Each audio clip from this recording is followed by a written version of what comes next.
മാന്യ പ്രേക്ഷകർക്ക് നമസ്കാരം. നമ്മുടെ ഇന്നത്തെ വിഷയം ആസ്മ അല്ലെങ്കിൽ ശ്വാസമുട്ടൽ എന്നുള്ളതാണ്. ആസ്മ എന്ന രോഗം രണ്ട് പ്രധാന അവയവങ്ങളെ ബാധിച്ച് കിടക്കുന്നു. അത് ശരിക്കും പറഞ്ഞു കഴിഞ്ഞാൽ ഒരേ അവയവത്തിൻ്റെ ഭാഗങ്ങളാണ്. റെസ്പിറേറ്ററി സിസ്റ്റം അല്ലെങ്കിൽ ശ്വാസോച്ഛ്വാസ സിസ്റ്റം എന്നാണ് ഇതിനെ പറയുന്നത്. ഒന്ന് ശ്വാസനാളം, രണ്ട് ശ്വാസകോശം. ഇത് ശ്വാസനാളത്തിൻ്റെ ഒരു മാതൃകയാണ്. ഇവിടെ നമുക്ക് നോക്കാം, വിസ്തൃതമാണ്, നല്ല രീതിയിൽ വികസിച്ചാണ് ഇരിക്കുന്നത്. എന്നാൽ ചെറിയ പ്രശ്നങ്ങൾ ഉണ്ടാകുമ്പോൾ, അതായത് നമുക്ക് ചുമ വന്നിട്ട് ചെറിയ ശ്വാസമുട്ടൽ വരുന്നു, ആ സ്റ്റേജിൽ ശ്വാസനാളത്തിൻ്റെ വിസ്തൃതി കുറയുന്നു, നീരും അടിക്കുന്നുണ്ട്. ഈ മോഡലാണെങ്കിൽ അല്ലെങ്കിൽ ഈ മാതൃകയാണെങ്കിൽ നീരുണ്ട്, കഫത്തിൻ്റെ ഒരു അളവ് കാണുന്നുണ്ട്. കാരണം ചെറിയ കഫക്കെട്ട് ശ്വാസമുട്ടലിൻ്റെ ഭാഗമാണ്. മാത്രമല്ല ശ്വാസനാളത്തിൻ്റെ വികാസം ചുരുങ്ങുന്നു. സാധാരണ വികസിച്ചിരിക്കുന്ന ഈ മോഡലിൽ നിന്ന് ഇവിടെ വരുന്നത് എന്താണെന്ന് പറഞ്ഞു കഴിഞ്ഞാൽ ചുരുങ്ങിപ്പോവുകയാണ് ചെയ്യുന്നത്. ആ ചുരുങ്ങുന്ന അവസ്ഥയാണ് ശ്വാസമുട്ടൽ അല്ലെങ്കിൽ ആസ്മ എന്ന് നമുക്ക് ഒരു പരിധിവരെ പറയാൻ പറ്റും. ആസ്മ എന്ന രോഗത്തെ റിയാക്റ്റീവ് എയർവേ ഡിസീസായിട്ടും പറയപ്പെടുന്നുണ്ട്. റിയാക്റ്റീവ് എയർവേ ഡിസീസ് എന്ന് പറഞ്ഞാൽ ഒരു റിയാക്ഷൻ ശ്വാസനാളത്തിൽ ഉണ്ടാകുന്നു. ഇതിനുള്ള പ്രധാന കാരണങ്ങൾ ഏറ്റവും പ്രധാനമായിട്ട് പറയുന്നത് അണുബാധ തന്നെയാണ്. അണുബാധ എന്ന് പറയുമ്പോൾ സാധാരണ കണ്ടുവരുന്ന വൈറൽ ഇൻഫെക്ഷൻ, മിക്കവാറും നമുക്കറിയാം ജലദോഷം വന്നിട്ട് മൂക്കൊലിപ്പൊക്കെ ആയിട്ടാണ് ശ്വാസമുട്ടലിലോട്ട് എത്തുന്നത്. അതാണ് ഏറ്റവും പ്രധാന കാരണം. അതുകൂടാതെ ഉണ്ടാകുന്ന കാരണങ്ങളാണ് പൂമ്പൊടി, പൂമ്പാറ്റ, ഹൗസ് ഡസ്റ്റ് അല്ലെങ്കിൽ വീട്ടിലെ തന്നെ പൊടിപടലങ്ങൾ, പുക, പ്രത്യേകിച്ചും പുകവലിക്കുന്ന ആൾക്കാരുമായിട്ടുള്ള സംസർഗം, ഇതെല്ലാം തന്നെ ശ്വാസമുട്ടലിന് കാരണമാകുന്നുണ്ട്. മാത്രവുമല്ല ചില രീതിയിലെ ഹോർമോൺ വ്യത്യാസങ്ങൾ അല്ലെങ്കിൽ രാസപദാർത്ഥങ്ങളുടെ വ്യതിയാനം ശരീരത്തിലുണ്ടാകുമ്പോഴും ശ്വാസമുട്ടൽ ഉണ്ടാകുന്നു. മാത്രവുമല്ല നമ്മുടെ ചില കാലാവസ്ഥാ വ്യതിയാനവും ശ്വാസമുട്ടലിന് കാരണമാകുന്നുണ്ട്. ഇത് കൂടാതെയുള്ള ഒരു പ്രശ്നമാണ് മാനസിക പിരിമുറുക്കങ്ങൾ. ഇത് സൈക്കോസൊമാറ്റിക് ഡിസോർഡർ എന്നും പറയാറുണ്ട്. അത് മാനസികമാണ്, ശാരീരികമാണ്, എല്ലാം ഉൾപ്പെട്ട ഒരു രോഗാവസ്ഥയാണ് ആസ്മ. ആസ്മ അല്ലെങ്കിൽ ശ്വാസമുട്ടൽ എന്നുള്ള രോഗത്തിൻ്റെ വളരെ നല്ല രീതിയിലുള്ള ചികിത്സാ രീതികൾ കണ്ടുപിടിച്ചിട്ടുണ്ട്. നമുക്ക് തന്നെ പണ്ടേ അറിയാമെന്നുള്ള ചികിത്സാ രീതിയാണ് മരുന്നുകളുടെ ചികിത്സ. അതായത് മരുന്ന് ഉപയോഗിക്കാറുണ്ട്, ചില സമയങ്ങളിൽ ഇഞ്ചക്ഷൻ ഉപയോഗിക്കാറുണ്ട്, ഹോസ്പിറ്റലിൽ പോയി കഴിഞ്ഞാൽ നെബുലൈസേഷനിൽ അല്ലെങ്കിൽ ആവി പിടിക്കുന്ന ചികിത്സയും നിലവിൽ നമുക്കുണ്ട്. എന്നാൽ ഇതിനെല്ലാം വ്യത്യസ്തമായ ചികിത്സാ രീതിയാണ് ഇൻഹേലർ ചികിത്സ. അതെന്തൊക്കെയാണെന്ന് നമുക്ക് നോക്കാം. നമുക്ക് നമ്മുടെ മുമ്പിൽ ഒരു സ്പ്രേയുടെ ചികിത്സ ഉണ്ട്. അതായത് ഇതൊരു കാനിസ്റ്റർ എന്ന് പറയും, ഇത് അതിൻ്റെ സ്പേസർ എന്ന് പറയും. ഈ സ്പേസർ ഉപയോഗിക്കുന്നത് സാധാരണ കുട്ടികളിലാണ്. ഉദ്ദേശം 4 വയസ്സ് വരെ പ്രായമുള്ള കുട്ടികൾക്ക് ഈ സ്പേസർ ഉപയോഗിച്ച്, ഈ സ്പേസറും ഈ ഇൻഹേലർ, ഈ കാനിസ്റ്ററും ഉപയോഗിച്ചിട്ടാണ് ചികിത്സിക്കുന്നത്. അതെങ്ങനെ ചെയ്യുന്നുവെന്ന് നോക്കാം. നമ്മൾ ചെയ്യേണ്ട രീതി എന്ന് പറഞ്ഞു കഴിഞ്ഞാൽ മിനിമം ഒരു 5 പ്രാവശ്യമെങ്കിലും ഇതിനെ കുലുക്കണം. 5 പ്രാവശ്യം കുലുക്കുന്നതിൻ്റെ ഉദ്ദേശം എന്ന് പറഞ്ഞു കഴിഞ്ഞാൽ വളരെ കുറച്ച് മാത്രമേ ഇതിൽ മരുന്നുള്ളൂ. പ്രൊപ്പലൻ്റ് എന്ന് പറയുന്ന ഒരു സബ്സ്റ്റൻസ് ആണ് ഇതിൽ മെയിനായിട്ട് അടങ്ങിയിരിക്കുന്നത്.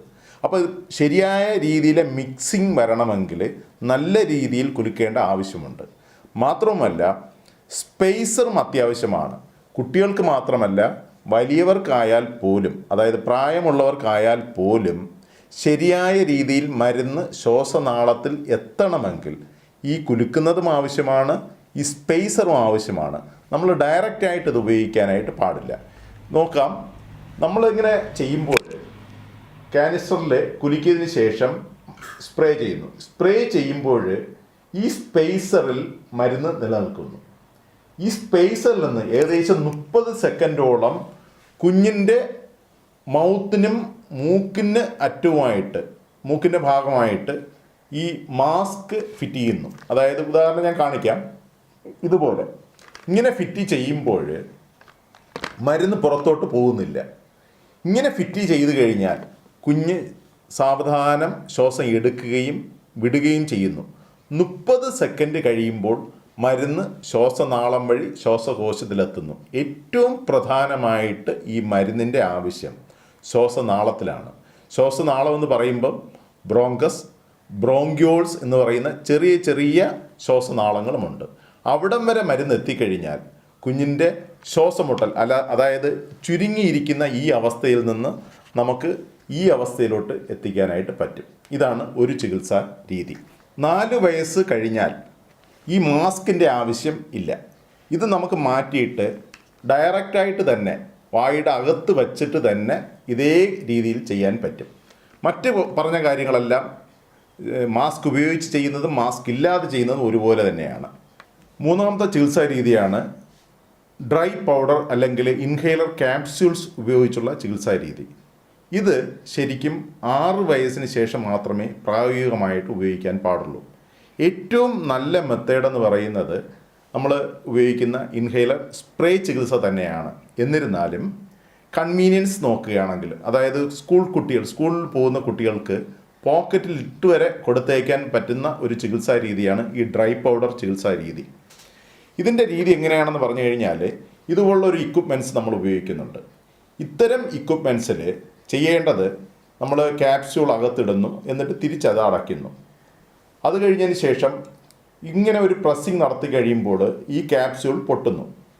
ഇങ്ങനെ പൊട്ടിയ ക്യാപ്സ്യൂൾ അകത്ത് കിടക്കുകയാണ്. ഇതിനകത്ത് തന്നെ മരുന്നും ഇരിപ്പുണ്ട്. നമ്മൾ ചെയ്യേണ്ട രീതി ഞാനൊന്ന് ഡെമോൺസ്ട്രേറ്റ് ചെയ്യാം. ശ്വാസം നന്നായിട്ട് പുറത്തോട്ട് വിടുന്നു. ഇങ്ങനെ നമ്മൾ വലിക്കുന്നു. വലിച്ചു കഴിഞ്ഞിട്ട് ശ്വാസം ഇങ്ങനെ കുറച്ച് നേരം ഹോൾഡ് ചെയ്യണം. എന്നിട്ട് പതുക്കെ ശ്വാസം പുറത്തോട്ട് വിടാം. എല്ലാവരിലും ഉള്ള ഒരു തെറ്റിദ്ധാരണയാണ്, ഇൻഹേലർ ഉപയോഗിച്ച് തുടങ്ങിയാൽ അത് സ്ഥിരമായി ഉപയോഗിക്കേണ്ടി വരുമോ എന്നുള്ളത്. എന്നാൽ അത് വെറും തെറ്റിദ്ധാരണ മാത്രമാണ്. ഇൻഹേലർ ചികിത്സ ഒരു കാരണവശാലും സ്ഥിരമായിട്ട് ഉപയോഗിക്കേണ്ടതല്ല. പക്ഷേ ഒരേ ഒരു കണ്ടീഷനിലാണ് അത് സ്ഥിരമായിട്ട് ഉപയോഗിക്കുന്നത്. നിരന്തരം ശ്വാസമുട്ടൽ വരുന്നവർക്ക്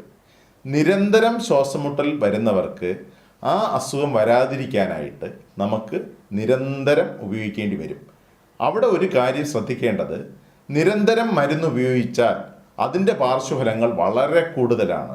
അങ്ങനെ ചെയ്യുമ്പോൾ പാർശ്വഫലം ഏറ്റവും കുറഞ്ഞ ചികിത്സാ രീതിയിലോട്ട് നമുക്ക് ചികിത്സ മാറ്റേണ്ടതുണ്ട്. അങ്ങനെ മാറ്റുന്ന ഒരു ചികിത്സാ രീതിയാണ് ഇൻഹേലർ ചികിത്സ. ആസ്മ എന്ന രോഗം അല്ലെങ്കിൽ ശ്വാസമുട്ടൽ എന്ന രോഗത്തിന് ഇൻഹേലർ ചികിത്സയായിരിക്കും ഏറ്റവും ഉചിതം. കാരണം മരുന്ന് കഴിച്ച് ശരീരത്തിൻ്റെ വിവിധ ഭാഗങ്ങളിൽ മരുന്ന് എത്തുകയും അതിൽ പാർശ്വഫലങ്ങൾ ഉണ്ടാകുകയും ചെയ്യുന്നതിനേക്കാൾ പാർശ്വഫലങ്ങൾ ഒന്നുമില്ലാതെ ശ്വാസനാളത്തിൽ ആവശ്യമുള്ള മരുന്ന് അവിടെ മാത്രം എത്തിക്കുന്നതാണ് ഏറ്റവും ഉചിതം. നമ്മളെല്ലാവരും ശ്വാസമുട്ടൽ രോഗമുണ്ടെങ്കിൽ ഇൻഹേലറിലോട്ട് മാറ്റുന്നതാണ് ഏറ്റവും നല്ലതെന്ന് ഒരിക്കൽ കൂടെ പറഞ്ഞുകൊണ്ട് നിർത്തുന്നു. നന്ദി, നമസ്കാരം.